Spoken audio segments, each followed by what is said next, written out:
আগের যুগে বাবা মারা যদি জোতা দিয়েও ফিটাতো, সন্তান কখনো মাটি থেকে চোখ তুলে তাকায় নাই।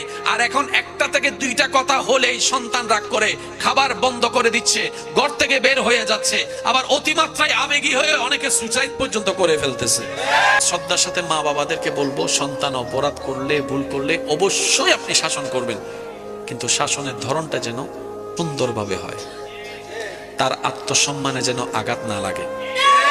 আত্মীয় স্বজনের সামনে তাকে তুলনা দিয়ে বিবেচনা কইরেন না, তাকে তার সম্মানটা দিন।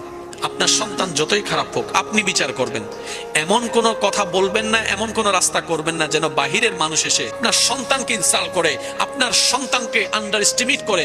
এই সুযোগ দিয়েন না, তাহলে হবে কি, ওই সন্তানের অন্তর থেকে অটোমেটিক মা বাবার প্রতি শ্রদ্ধা উঠে যাবে। কেন যাবে? একটা হচ্ছে রাগ, আরেকটা হচ্ছে শয়তানের তো লেগেই আছে সব সময় বেয়াদবি করানোর জন্য। কথা বলতে হবে, ঠিক কিনা?